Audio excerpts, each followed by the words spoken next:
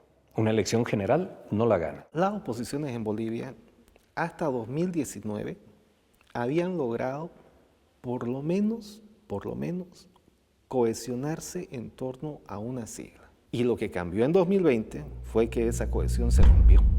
Perdieron la oportunidad que significaba el grave deterioro del MAS, su desorganización, que todos estuvieran exiliados y demás. Y entonces no lo lograron quebrar. Todos fueron candidatos. El señor Mesa, el señor Camacho, el señor Jorge Quiroga, el señor Doria Medina, la señora Áñez, todos fueron candidatos. Y por supuesto explosionó la derecha en el país. Finalmente sería un fracaso enorme, un fracaso brutal, que yo creo que se explica, para decirlo en una sola palabra, por el racismo de la élite, ¿no? Favoreciendo a esta conducta homogénea en comportamientos electorales de los sectores populares. Éramos la esperanza para recuperar la democracia, para recuperar nuestro proceso de cambio, para recuperar lo que todos habíamos perdido con el golpe de Estado. Somos mayoría, Pititas, somos mayoría, Pititas, somos mayoría, Pititas. La gente se llenaba, se venía como traídos por el viento. Igual que el 2005. El 2005 era así. Era impresionante ver cómo la gente se echaba a llorar. Nosotros éramos el paño de lágrimas ahí, para mucha gente, que expresaba su dolor por lo que estaba ocurriendo con la pandemia y también con lo que había ocurrido con el instrumento y con el proceso de cambio.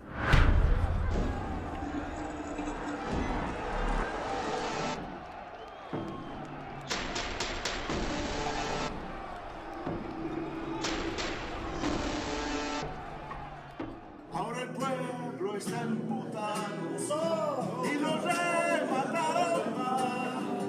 Hay que reconstruir la patria este octubre 18. Porque el pueblo se lo ganó. Para el pueblo lo que es del pueblo.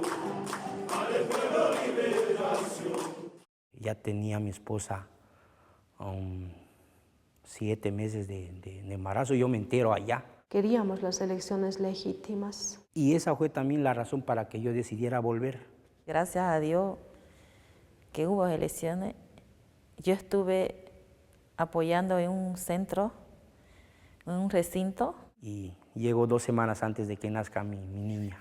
Yo lo tomaba tan a pecho todo eso y que ahora también a veces me río un poquito de mí misma. Y a mi marido le digo, no te vas a mover de ahí, cuidado, un punto nos quiten. No te vas a mover, qué cosa que teníamos que estar atentos, que esto se le estaba jugando todo. He sido parte de esa elección, he vuelto del exilio, estaba con mandamiento de aprehensión, no me importó. Yo fui a votar, fui jurado de mesa y mi hija nació en un gobierno de cambio de gobierno, de un gobierno nefasto a un gobierno democrático. Hubo un ambiente muy tenso el día de las elecciones. Recuerdo que militarizaron. Sabíamos que no se iban a dejar, pero no importaba, ¿no? Ya estábamos ahí. Podía pasarnos cualquier cosa, pero teníamos que estar, pues. Yo creo que el pueblo boliviano dio una lección a Áñez, a Murillo, a López, a toda esta gente que estaba buscando generar caos. Porque todos fueron responsablemente a votar. Sin caer ante provocaciones, sin provocar a nadie, con miedo. Fueron, votaron y se fueron. Y luego esperaron. En segundos vamos a dar información. Nada, nada, nada. ¿Qué está haciendo el órgano electoral que hasta ahora no saca el resultado? Pasaban las horas y no había. Yo sé qué pienso. Durante todo ese tiempo, de las 8 hasta las 12 de la noche más o menos, Estaban preparando cómo preparar fraude. Hasta que finalmente, muy tarde ya en la noche, se animaron los del órgano electoral a dar los resultados. Atención, estos son los resultados en Bolivia. Primer lugar para Luis Arce, que tiene el 55.1% de la votación de los bolivianos. El segundo lugar lo tiene Carlos Mesa, tiene el 28.8% de la votación. El tercer lugar lo tiene Luis Fernando Camacho con el 14% de los votos a nivel nacional. Pucha, yo me acuerdo ese día cuando empezaron los resultados, yo lloré, grité de alegría en México y muchos nos abrazamos ahí, nos llamamos por teléfono. Triunfo total, algunos siguen felicitando por teléfono, creo que hasta las 3, 4 de la mañana. Cuando ganó Arce, no lo pude creer, porque dije que la lucha no fue en vano, no fue en vano. Me puse de rodillas, dije, Señor, gracias por este momento, nos estás dando otra oportunidad más y pues bueno, ya va a haber paz en nuestro país. A mí el resultado de las elecciones me ayudó a perdonar y entendí que era todo el país el que había sufrido, no solo yo.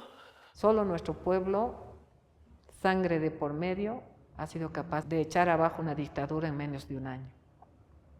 Y eso solo se lo podemos agradecer a ellos. Estos 14 años de haber trabajado al lado del Evo, con las organizaciones, incluso si me hubiesen matado, hubiera valido la pena.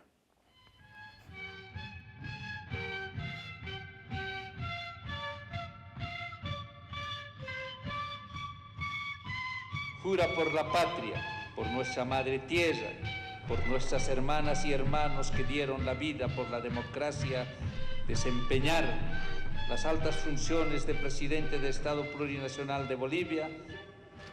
Sí, juro.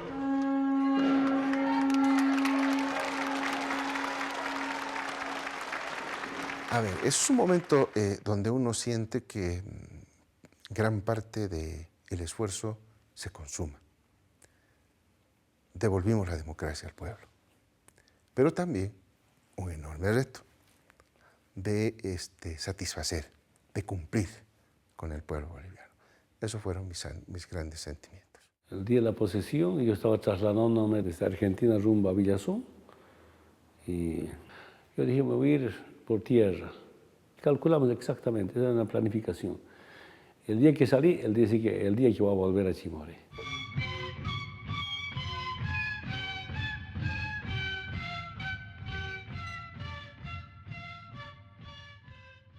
El pueblo argentino fue muy generoso con nosotros. Cuando te ibas, dejabas una cosa bonita, que habían hecho tu exilio, lleno de carencias, un exilio llevadero. Y luego cuando comienzas a pasar la frontera, sientes, pues, ¿no? Los colores son otros.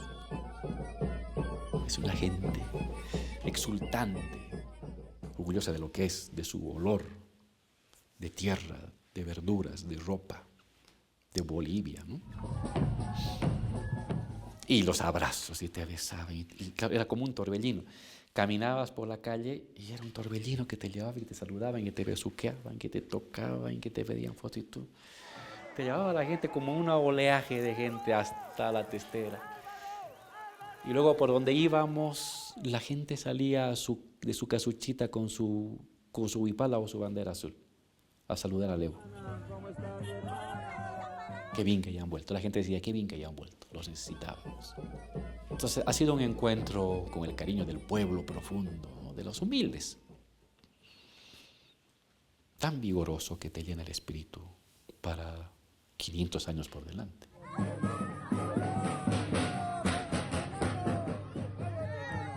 Muchas gracias. Dios la bendiga. No imagina cómo he llorado cuando nos ha pasado lo que nos ha pasado. Es bueno lo que pasó también eso, porque hay gente que han abierto los ojos. Hubo muertos, sí, pero yo creo que a partir de esas muertes como que también movió mucho la conciencia de muchas personas, incluyéndome a mí. Entonces esto ha sido un remecer para el movimiento popular. Nos permitió conocer en su real magnitud la mediocridad criminal de la derecha en el poder. El movimiento popular o vigila su revolución, se moviliza de forma permanente o lo puede perder todo. La revolución verdadera ahora tiene que restituir las relaciones humanas. Tiene que volver a aparecer el otro como mi hermano, como mi prójimo. Solo de ese modo puedo restituir mi propia humanidad. La verdad es que yo tengo mucha esperanza. Yo no creo que estemos tan deshechos ni tan fracturados, que eso quisieran, pero no están así. La polarización va a seguir así, si es que no saboreamos un poco de esperanza al recibir justicia. Me siento tan impotente, señorita, de no poder encontrar justicia hasta ahora. Hasta el día de hoy lo único que yo pido es justicia. Justicia nada más, así con todo el corazón, que sea justicia. Tienen que ir a la cárcel, señorita, que tienen que ir a la cárcel. Todo lo que nos han causado el dolor como familia. Eso se llama justicia. Porque ha sido con tanta hazaña, tantas cosas que ha pasado, que yo no quiero que se vuelva a repetir. Somos millones, usted lo ha dicho. Y ahora vamos a ir para adelante. Nunca más vamos a estar con los ojos cerrados, no hermano. Vamos a dejar pisar Jamás. Me ha dolido en el alma todo lo que hemos pasado los hermanos de Sencata. Y se acaba, tiene que haber justicia, hermano. Por favor, le pido.